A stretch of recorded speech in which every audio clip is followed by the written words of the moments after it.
Okay guys, this is your complete transformation process for your Devastation 2-pack Seeker. This is just a transformation process. The review has been separately uploaded, but also as a quick reminder, this will work on pretty much all of the War for Cybertron and Legacy Seeker molds as well. So this is going to be instructional, so I hope you find it useful.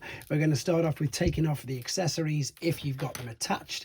And then what we're going to look to do is, if you turn your attention to the back, I'm going to lift this up with the nose cone.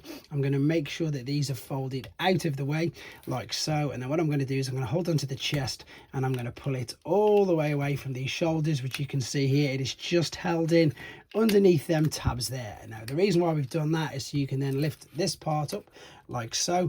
You can cover up the head with this, tab that in, make sure you've got enough clearance to rotate that a full 180 degrees, bring this all the way back and pop it in there.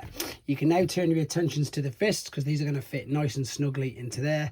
Fold the wrist over, it'll sit on top of that little tab.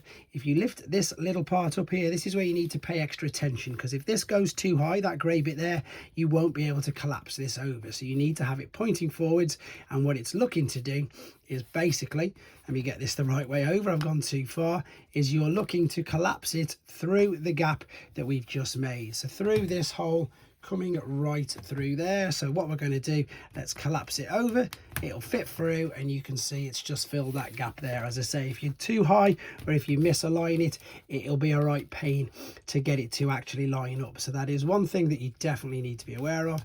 Collapse that there, and now you can just bring these together and collapse them in like so. Bring this forward, that will click into place, and then you can take your legs, we're going to bring the knees forward, and then we're going to, funnily enough, collapse the legs inside themselves. That'll fit in there. Just make sure they're not catching onto all of these. Collapse inside themselves. Now you can, if you wanted to, you could have joined the legs together like this. I find that sometimes when I do that they come apart anyway, but I'll show you both. So that is the legs joined together, and then that is them collapsing over there.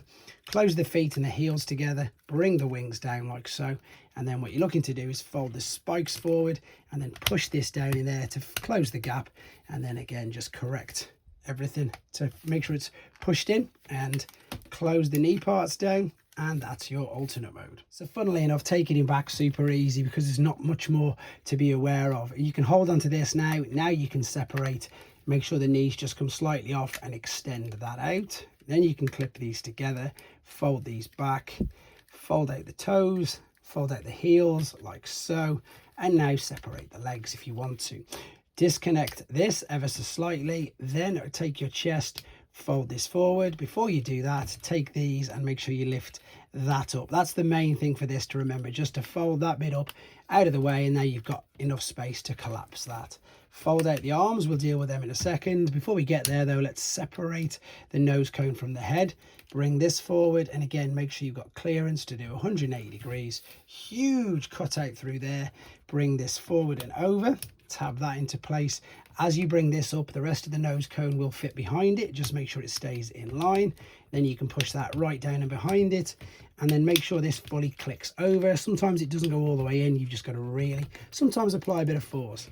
Open up the fists like that, open up the wrists, sorry, the forearms, and then drag, slide that forward, and that's your arm fully extended. Same process on this side.